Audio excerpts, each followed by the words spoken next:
Muli, series po tayo ng pangangaral mula kaninang umaga hanggang next Lord's Day sa dalawang sermons natin next Lord's Day sa Luke chapter 2. So kaninang umaga, tinignan natin yung Luke chapter 2 verse 1 to 21. Tapos ngayon naman ay verse 22 to 38. Pero hindi ko na po siya babasahin kasi binasa na kanina ni Deacon Arnel. Sa haba ng meeting natin kanina, pagod na ako.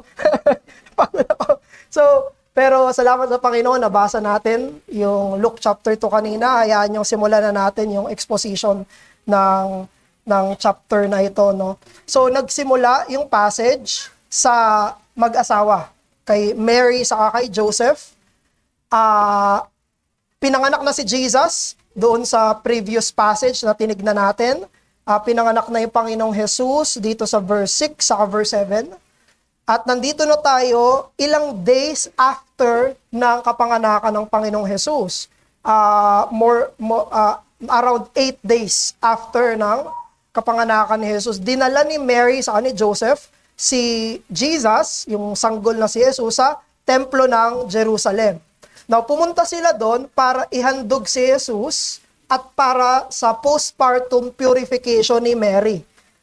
Kailangan pag bagong panganak ka, meron kang purification rites kasi ang mga bagong panganak ay unclean sa Old Testament Levitical law. At kailangan pupunta sila doon sa temple para sa purification nila sa harapan ng Panginoon. So nagkaroon sila ng temple visit. Si Jesus ay pinresenta mismo sa Panginoon. Kaya pag binasa nyo dyan sa inyong text dito sa verse 22, yung purification ay there. Hindi lang tutungkol kay Jesus, kay Mary, saka kay Jesus. Sabi sa verse 22, and when the time came for their purification, according to the law of Moses, they brought him, si Jesus, to Jerusalem to present him to the Lord. So, pumunta sila doon para kay Mary at Jesus. Para sila ay gawin nila yung ritual para sa bagong panganak. At dito, nung pinresenta nila si Jesus doon, actually dito nangyari yung, asa na yun? Dito nangyari yung circumcision ng Panginoong Jesus at the 8th day. After ng 8th day, siya ay tinuli bilang isang sanggol.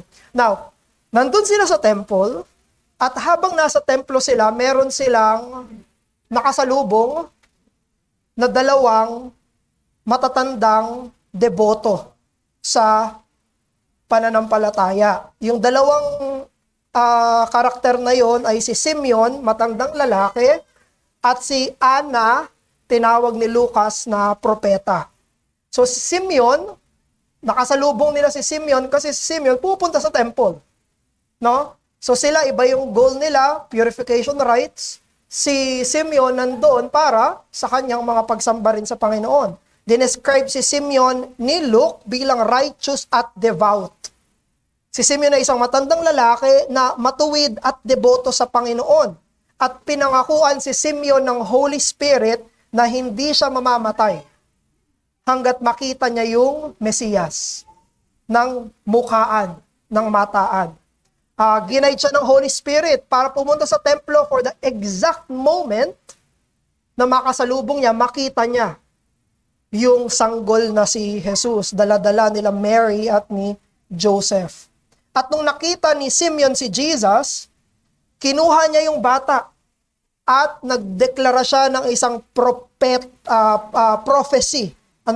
Inacknowledge siya na itong batang ito ay magiging kaligtasan para sa lahat ng tao.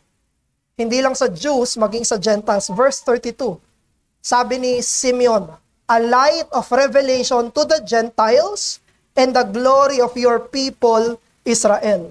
Nag-prophesy pa itong si Simeon. Sinabi niya kung ano yung gagawin ni Jesus. Si Jesus daw, itong sanggol na to, kaharap niya, 8 days old pa lang. Sabi niya, itong batang ito, he will be a sign, verse 34, which shall be spoken against. Marami yung lalaban sa kanya. That many will fall and many will rise. Dahil sa sanggol na ito, marami ang babagsak, marami ang babangon, marami ang tutulig sa kanya. Verse 34. At may prophecy siya maging kay Mary. Doon sa verse 35, sinabi ni Simeon na maging si Maria ay masasaktan. Sinabi, a sword shall pierce your own soul too. Kasi makikita niya yung kanyang anak na ipapako sa krus. Andun siya kasi nung pinapako si Jesus sa krus. A sword shall pierce her own soul as well. Now, pagkatapos nung encounter kay Simeon, pagkatapos, afterward, may pangalawang matandang babae, si Anna. At dinescribe siya ni Luke bilang isang propeta. At matanda na siyang babae, anak ni Panuel, nasa tribo ni Asher. No? Maging si Anna, katulad ni Simeon, ay deboto sa Panginoon, pero mas dinescribe siya. Halos araw-araw daw siya sa templo, nananalangin, nag-aayuno, at sumasamba. At itong babaeng ito, si Anna, nirecognize niya rin yung bata bilang isang Mesiyas. At kung nakita niya yung bata, nagbigay pugay siya sa Panginoon. So, again, si Luke ay palagi siyang nagbibigay ng contrast sa kanyang letter. Di ba kanina sa chapter 2, verse 1 to 21, contrast dun sa census ni Herod at dun sa pagiging payak at tago at mapagpakumbabang kapanganakan ni Jesus. Napakalaking contrast. Now, ang kinokontrast naman dito ni Luke ay yung mga sobrang daming tao at mga malalaking tao at yung napakaraming mga tao na na-miss itong dumating na Kristo nung pumunta sa templo. Hindi siya pinansin, itong batang ito, hindi siya pinansin ni Herod, ng mga pari, ng mga nasa templong kasama nila. Dalawa lang ang nakakilala kay Jesus. Sa dinami-dami ng tao doon sa templo, sa dinami-dami ng religious leaders doon sa templo, etong dalawa lang yung nakarecognize doon sa ipinanganak na si Hesukristo. So, binibigay tayo dito ni Luke ng contrast na amid sa spiritual barrenness, amid sa maraming tao na spiritually dry, sila ay walang recognition, hindi nila na-discern spiritually kung ano talaga. Andiyan na pala yung Mesiyas, wala silang malay-malay. Ginagawa nila yung kanilang mga religious duty sa temple, pero nandiyan na yung Messiah, hindi nila napapansin na nandun na yung Messiah. Pero, gustong ipahatid ni Luke na merong nakapansin. Merong nakarecognize. Hindi marami, pero meron. Etong dalawang ito. Etong dalawang ito ay nire-represent niya yung faithful seed ng pangako ng Diyos. Faithful remnant na totoong naghihintay doon sa Messiah. At kung titignan natin, in a typological angle, pumunta si Anna at si Simeon sa templo para katagpuin yung presensya ng Diyos. Kasi doon niya binibigay presensya niya para sa kanilang worship. Hindi ba? Nung pumunta sila sa templo, nakita nila yung tunay na templo. Si Jesus, yung sanggol. Pumunta sila doon sa type, yung sa shadow, at nakita nila yung antitype, yung fulfillment. Nakita nila. Pumunta nila hindi kasi forever yung temple eh. I-fulfill yan ni Christ, di ba? Tapos, nung pumunta sila doon, nakita nila yung katuparan. Ito yung totoong templo ng Diyos. Totoong pagkakatawang tao ng Diyos kung saan ipapakita yung kanyang presensya. So, the one who will replace the temple, sinabi yan ni John, sa John 2:19-21, ay pumunta sa papalitan niya bilang isang sanggol. Nandun siya. No? Ito yung katotohanan kung sino si Jesus. Siya yung totoong templo, siya yung totoong pari, siya yung totoong sakripisyo na dumating doon. At sinong nakapansin? Dalawa lang. Sa dinami-dami, nakatingin sila sa anino at hindi nila napansin yung katuparan. Pero dumating na yung katuparan. Kaya yung incarnation, ang sagot ng Diyos para kanino? Sa mga naghihintay ng merong pag-asa sa ipinangakong tagapagligtas. No? Sa mga totoong naghihintay, sa mga totoong nag-aasam ng paparating na Mesiyas, ang pagkakatawang tao ng Diyos, ang inkarnasyon, ito yung tugon niya sa mga naghihintay. At may dalawang naghintay dito na mga matatanda, si Simeon at si Ana, at tunghayan natin silang dalawa in a more detailed manner. Una, si Simeon, tignan natin paano siya dinescribe. Si Ana, paano siya dinescribe. Pareho silang matanda, pero pareho silang naghihintay, parehong nakita nila yung tugon ng pangako ng Diyos sa kapanganakan ni Jesus, pero meron silang mga specific at distinct description mula kay Dr. Luke. So kay Simeon, si Simeon, grabe, pag tinignan niyo yung verse 22 to 24, may mapapansin kayo dyan na paulit-ulit. 22 to 24. Bawat verse ay makikitang-kita natin na distincto, hindi sinabi to kay Ana. He was with the Holy Spirit. Etong si Simeon ay kasama niya yung banal na espiritu. Ay, hindi 22 to 24.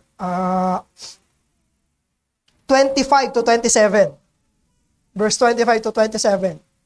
Verse 25. Kay Simeon, siya ay waiting for the consolation of Israel and the Holy Spirit was upon him. Verse 26. It has been revealed to him by the Holy Spirit. 27. Anong sinabi? And he came in the Spirit into the temple. Tuloy-tuloy. 3 ulit.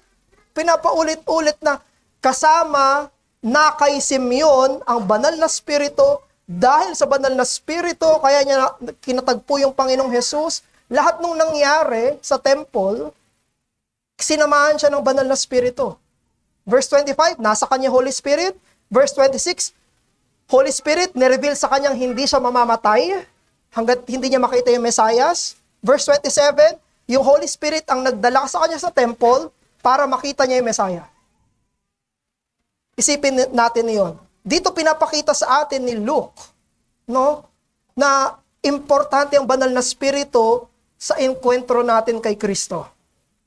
Importante ang banal na spirito sa pagtagpo natin sa Panginoong Hesukristo. It is the Holy Spirit that empowers the people of God to wait and to behold the Son of God. Therefore, etong si Luke ay Trinitarian. Yung ipinanganak, alam natin siya ay Diyos. Diyos, anak na nagkatawang tao, the second person of the Holy Trinity. Pero may distinction pa rin si Luke. Dinedescribe niya, etong Holy Spirit ay sumasama kay Simeon para makita niya. Ma-recognize niya ang Panginoong Hesukristo. Naniniwala si Luke na ang salvation ay Trinitarian. No? Iisang Diyos, 3 persona. Iisang tunay na Diyos, pero tunay na Ama, Anak, at Banal na Espiritu. At yung ikatlong persona ng Diyos ang kumikilos sa isang tao para makilala niya, makita niya, at maghintay siya sa ikalawang persona ng Diyos para sa kanyang kaligtasan. Dito nakikita natin yung harmony ng 3 persona ng Diyos. Harmonious, united. To the point na ang sinasabi ng mga theologians, there's only one act of the Holy Trinity. Walang disagreement sa 3 persona ng Diyos. Andoon yung perfect na ang kalooban ng Ama ay kalooban ng Anak at kalooban ng Banal na Espiritu. Kalooban ng Ama yung kaligtasan ng tao, kalooban ng Anak yung kaligtasan ng tao, kalooban ng Banal na Espiritu yung kaligtasan ng tao. Ang Ama ang nagplano, ang Anak ang nagsakripisyo, ang Espiritu ang kumikilos para manampalataya tayo. No? Ganyan yung nakikita natin dito, the Trinity is working together for our salvation. Therefore, mga kapatid, sa atin bilang mga mananampalataya, sa ating pananampalataya kay Jesus, let us attribute all, as in all. Wala tayo ititira. All of our believing, all of our beholding of Christ to the Holy Spirit. Ito dapat ang maging confession natin. No? Kaya ako nanampalataya kay Jesus dahil sa banal na Espiritu. Kaya nabuksan yung mata ko, kaya nakita kong maganda si Jesus dahil sa banal na Espiritu. Kaya ako kumapit sa Kanya dahil sa banal na Espiritu. Isipin nyo sa situation dito sa passage natin, sobrang daming nasa templo. May mga pari doon, may mga levita doon, may mga ibang sumasamba, may mga nagbebenta-benta pa, may mga merchants, ayaw ni Jesus yon. May mga teachers dito. Pero, sa lahat ng yon, si Simeon, siya lang yung nakarecognize kay Jesus. Tapos anong reason behind that? Bakit na-recognize ni Simeon si Jesus? Dahil sa Holy Spirit. Hindi dahil sa kanya. Hindi dahil better si Simeon sa iba. Hindi dahil mas matalas yung isip ni Simeon sa iba. Kaya niya nagawa yun dahil inilid siya ng Holy Spirit. Now, that is the question for us, believers. Bakit nung binuksan mo ang Biblia mo, nakita mo si Kristo doon? Sino ang nagbigay sa iyo ng bagong puso? Bakit na-meet mo yung nag-evangelize sa iyo nung na-convert ka? Bakit? Bakit nagsisi ka sa kasalanan mo, tumingin ka kay Christ para sa kaligtasan? Bakit si Kristo lang ang pag-asa mo? Bakit nakatingin ka sa natatanging sakripisyo at katwiran ng anak ng Diyos? Bakit hindi sa sarili mong mga gawa? Sino ang nagbigay sa iyo ng ikalawang kapanganakan? Mga kapatid, ang sagot sa lahat ng yan ay dahil ang banal na Espiritu ay soberano, maawain, at makapangyarihang kumikilos sa atin. Sa lahat ng tanong na yon, ang sagot ay ang banal na Espiritu. Kaya tayo, brethren, na mga may mas malalalim na kaalaman kay Jesus, kung mas malalim na ang Christology mo, o kaya naman mas malalim ang komunyon mo sa anak ng Diyos, mas mahal mo si Jesus kesa sa iba, mas may pag-asa ka kay Jesus kesa sa iba, o mas malalim ang pananampalataya mo kay Jesus, hindi dahil mas angat ka, kung hindi dahil biniyayaan ka. It was because of the Holy Spirit. It was not because of you. Hindi ang sagot ay mas religious ka sa iba, mas masipag ka, mas disiplinado ka, mas ikaw. No, Holy Spirit. Ang paglago natin kay Jesus ay dahil sa banal na Espiritu lamang. Kaya mga kapatid, kapag umabot na tayo sa edad ni Simeon, so ina-assume natin na si Simeon ay matanda na kasi ang sabi sa kanya, hindi ka mamamatay hanggat di mo makita ang anak ng Diyos. Ibig sabihin, aged na siya. Now, kapag dumating tayo sa edad na yon, brethren, sana, kapag pinag-uusapan na natin, sinasabi mo na ang iyong mga serbisyo kay Kristo, sinasabi mo ang iyong komunyon kay Kristo, sinasabi mo ang iyong pagkakita sa kagandahan at kaluwalhatian ni Kristo, attribute it to the grace of the Holy Spirit. Yun ang magiging confession mo dapat. Nangyari ang lahat ng to. Nakita ko si Jesus na maganda. Inaasam ko yung beatific vision. Inaasam kong makilala pa siya. Grow in the grace and knowledge of Christ. Inaasam ko yon. Bakit? Dahil sa banal na Espiritu. Attribute it to God Himself. Now, yung sinabi ng Holy Spirit kay Simeon na sa verse 26, yung sinabi dito ng Holy Spirit sa kanya na hindi siya mamamatay hanggat di niya makikita yung Kristo ng Panginoon. Nung nakita niya yung Kristo ng Panginoon, kaya niya sinabi yung verse 29. Ito yung sabi niya sa verse 29, Lord, now you are letting your servant depart in peace. Parang sinasabi niya ngayon, nakita ko na, namasdan ko na yung Panginoon, pwede na akong mamahinga. Sa totoo lang, itong verse 29 to 32, ginawa iyan sa mga Christian traditions na hymn at prayer.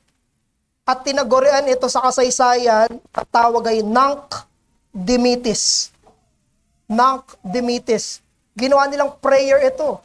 Kasi punong-puno ito ng prayer tungkol sa pagkakita sa kaligtasan, kapahingahan, na pwede tayo mamahinga kapag nakita na natin ang Panginoong Hesukristo. Hindi lang to para sa konting tao, kundi para sa lahat ng mga makasalanan, yung kaligtasan na yon. So this prayer, ginawa nilang prayer, it reflects Simeon's peaceful departure and completion. Pero yun ang katotohanan, no?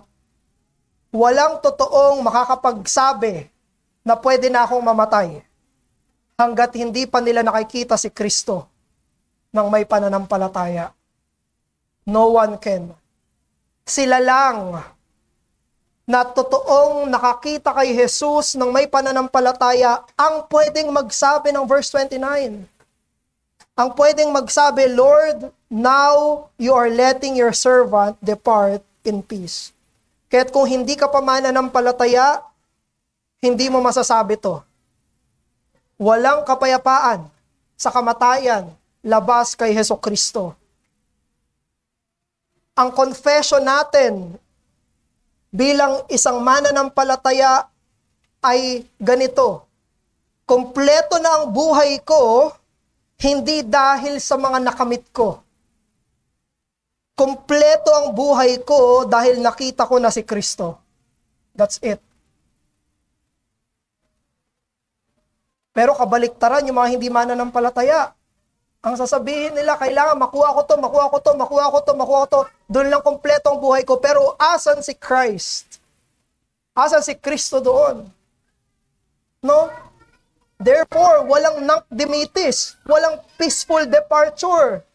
Kung wala ang Panginoong Hesukristo, if you are not yet in Christ, kung wala ka pa kay Hesukristo, hindi mo pwedeng sabihin ito. Kaya't ang panawagan sa iyo ay kilalanin mo ang Panginoong Jesus, manalig ka at magsisi at ilagak mo yung buong pag-asa mo kay Jesus, hindi sa mga nakakamit dito sa buhay na ito. But, you know, bago tayo pumunta kay Ana, ito rin ay comfort sa mga believers. No? Meron tayong pag-aalala sa mga ibang tao, sa kanilang kaligtasan. We are trying to evangelize them. Pero totoo, yung verse 26 sa lahat ng mga elect. Walang hinirang ang Diyos na mamamatay nang hindi nila nakikita si Jesus. Andun yung pag-asa natin. Ito yung sagot sa mga pag-aalala natin. Paano kapag inabutan siya ng kamatayan tapos wala pa rin? Kung hinirang siya ng Diyos, hindi mangyayari yon. Hindi pa hintulutan ng Diyos na mamatay siya nang wala kay Kristo. Bubuksan ng banal na spirito, dadalhin siya sa isang enkwentro kung saan tatanggapin niya si Jesus. Bubuksan ng banal na spirito ang mata niya at kikilalanin niya yung tagapagligtas niya. This is our comfort. Ang comfort natin, of course, we should do our own efforts, no? Pero ang comfort natin, wala sa efforts natin. Na do your best to evangelize, yes. Pero ang assurance ay nasa Diyos. Walang hinirang na mamamatay nang hindi namamasdan si Kristo nang may pananampalataya.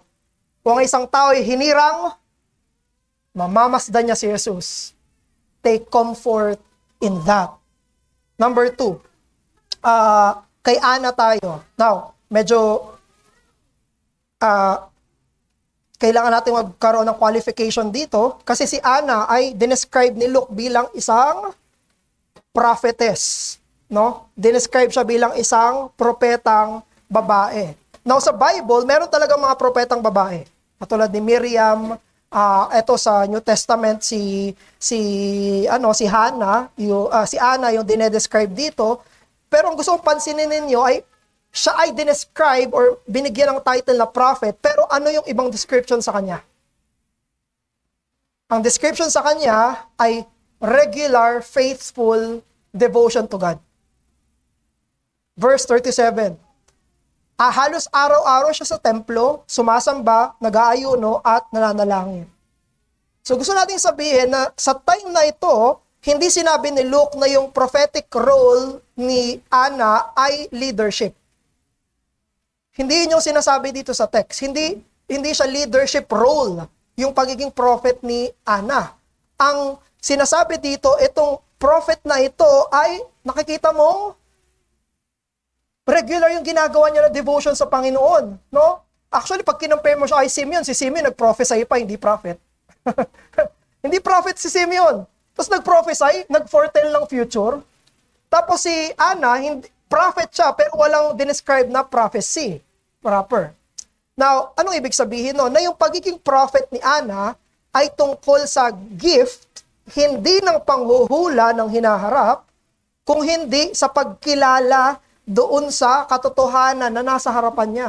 He can recognize spiritual realities. Na nakilala niya, itong batang to si Jesus talaga. He affirms the divine revelation of God. Kapag binasa niyo yung Acts, continuation ng Luke, meron doon mga anak ni, ano tayo pangalan?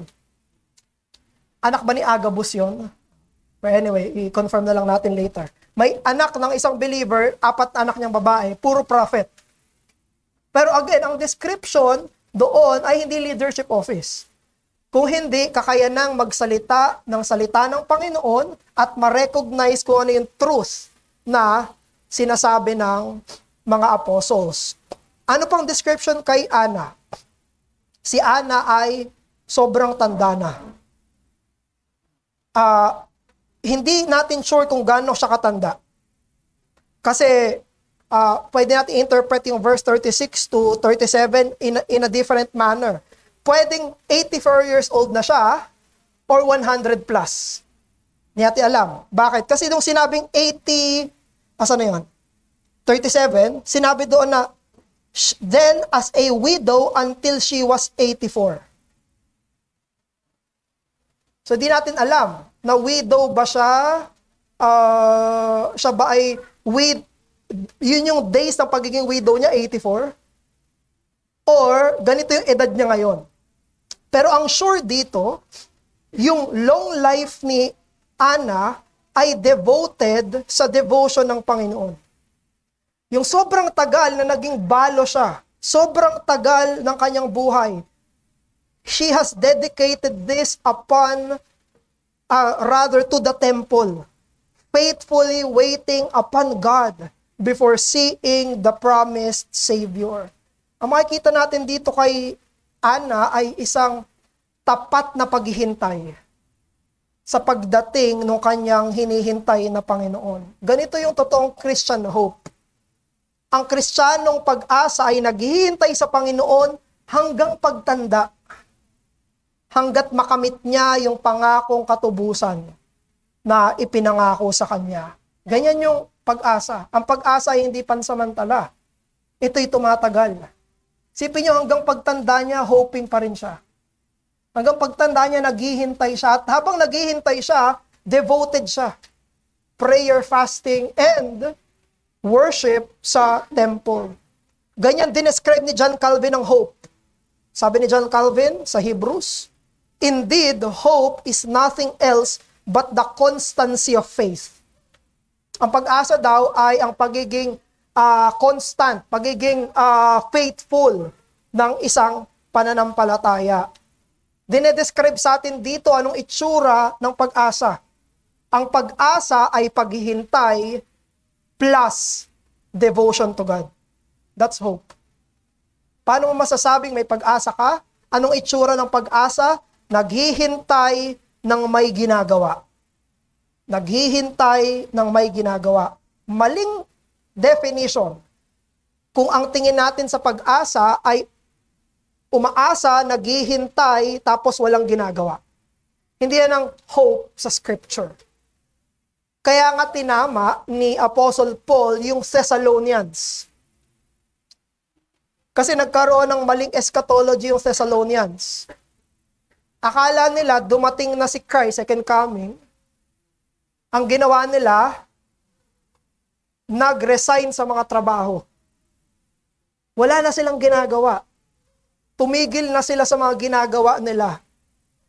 Kaya palaging merong correction sa Thessalonians tungkol sa sluggards, idle, busybodies, yung nagbabahay-bahay, tapos nakipagchismisan. Yun yung sinasabi sa Thessalonians. Kasi sila ay may maling conception ng hope. May mali na silang pananaw sa dulo ng mga panahon. Pero si Lola Ana, hindi siya nag-commit ng error ng Thessalonians. Halos araw-araw nasa templo, naghihintay mismo sa Panginoon. Isipin nyo, habang nandito siya nabubuhay sa daigdig, yung pag-asa niya ay sa kanya na tagalangit na pumunta sa daigdig. This is hope. Ang hope niya dito sa mundo ay hindi taga-mundo. Ang Panginoong Hesukristo. Therefore, like Ana, sa kanyang pag-behold kay Christ, ganun din tayo. Mabuhay tayo ng merong persistent at lifelong devotion. At yung persistence at lifelong devotion natin, yan yung nagte-testify kung ano talaga yung pag-asa natin. Na meron talaga tayong pag-asa at paghihintay sa pagparito ni Kristo. Of course, during their time, they are waiting for the first coming. First Advent. Ngayon naman, nandito na tayo, after na ng first Advent, ang hinihintay na natin ay ang second Advent. Hinihintay nila yung first coming, hinihintay ngayon natin yung second coming ng Panginoong Hesukristo. At while we are in between that, gawin natin yung ginawa ni Ana. That until our old age, hanggat tumanda tayo, gastusin natin, ibigay natin yung buhay natin ng merong karunungan at merong kabuluhan sa pamamagitan ng pagdeboto sa sarili natin sa Diyos habang hinihintay natin yung totoo nating pag-asa. So imagine that. Let me ask you this question. Saan natin ginagastos yung ating oras? Ginagastos yung ating kapangyarihan, mga lakas? Saan natin ginugugol yung ating impluensya? Saan natin ginugugol yung ating buhay? Sabi ng Ephesians chapter 5, verse 15 to 17. Sabi dito, look carefully then how you walk, not as unwise but as wise, making the best use of the time. Sa ibang translation, redeeming the time. Because the days are evil. Therefore, do not be foolish, but understand what the will of the Lord is. Redeem the time. Gugulin natin yung bawat oras, gugulin natin yung bawat panahon, gugulin natin yung bawat taon. Para saan? Nang merong debosyon sa Panginoon habang naghihintay tayo doon sa ipinangakong matahan nating makikita ang ating Panginoong Hesukristo. Si Matthew Henry, mamamatay na siya. May kausap siyang kaibigan, si Mr. Illich. Sabi ni Matthew Henry, nasa deathbed na siya. Sabi niya dito sa kaibigan niya, you have been used to take notice of the sayings of dying men. Sabi ni Matthew Henry, alam niyo, gustong-gusto niya ng dying message. Gusto niya yung dying words palagi. Sabi ni Matthew Henry. Sabi niya, well, this is mine. Ito yung last words ko. Sabi ni, si Matthew Henry yung commentator, di ba? Full Bible. Sabi niya, that a life spent in the service of God and communion with Him is the most pleasant life that anyone can live in this world. End quote. Ito yung dying words ni Matthew Henry, isang tao na binigay niya yung buong buhay niya sa Panginoon habang naghihintay siya nung pinangako ng Panginoon niya. Ang dying words niya, Ang isang buhay na ibinigay sa serbisyo at pakikipagniig sa Diyos, ang pinakamasarap na buhay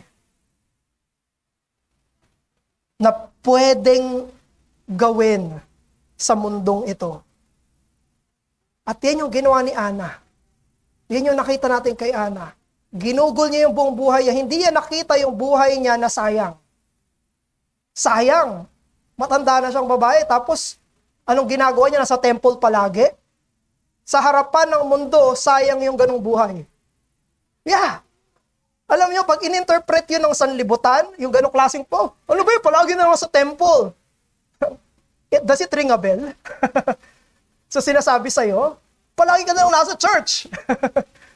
Ba't palagi na lang yung faith mo ang inuuna mo? Bakit palaging ganyan? Sa harapan ng mundo, that is a life that is wasted. But that is wrong. Mali! Mali! Dahil yung totoong buhay na nasayang ay yung buhay na hindi ibinigay sa Panginoon. Totoo. Yung makikita nyo na, ay sobrang saya nila, ay sobrang daming napuntahan, ay sobrang daming nagawa, ay sobrang daming ganito. I-compare mo yan sa isang buhay na ginugol yung lahat ng dekada ng buhay niya sa serbisyo sa Panginoon, ito ang makabuluhan. Ito yung totoong naghihintay. Mukha ba yung boring sa mundo? Okay, boring. Pero sino yung totoong makabuluhan? Sa harapan ng Panginoon. Si Ana. Naghintay siya. Umabot ng 80.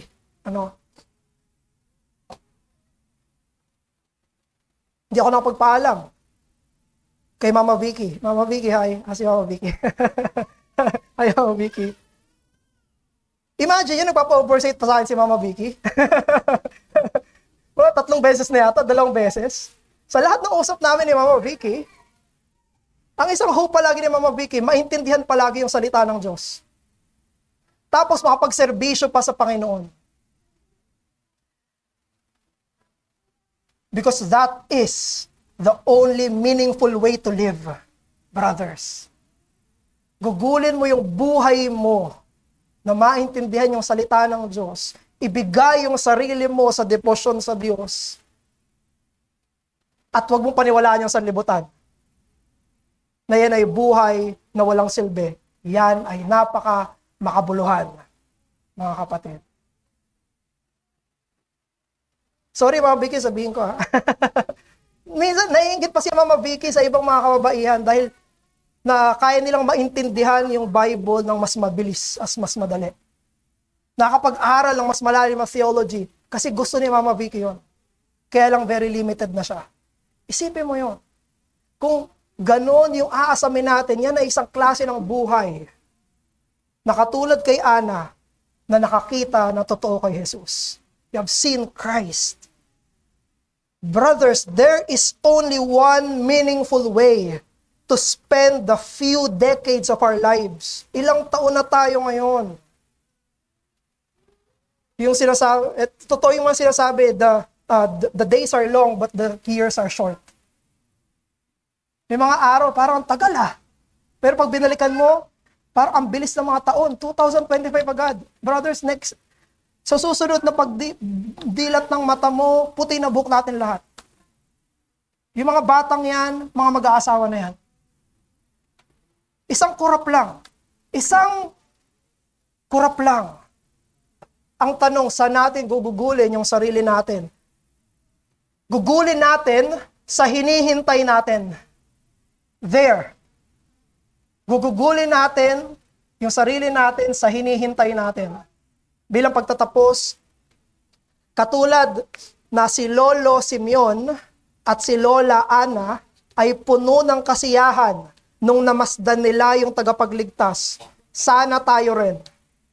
Kapag naabot na natin yung 20% discount, kapag tayo umabot na sa 70 taong gulang, sa 80 taong gulang, sana sa araw na yon, mula ngayon hanggang sa araw na yon, si Kristo pa rin ang kasiyahan natin. Na kapag narinig natin yung pagtuturo o anumang salita patungkol kay Jesus, yon ang kasiyahan natin. Na sana kapag binabasa natin at iniisip natin ang persona at gawa ni Jesus, nandoon ang kaligayahan natin.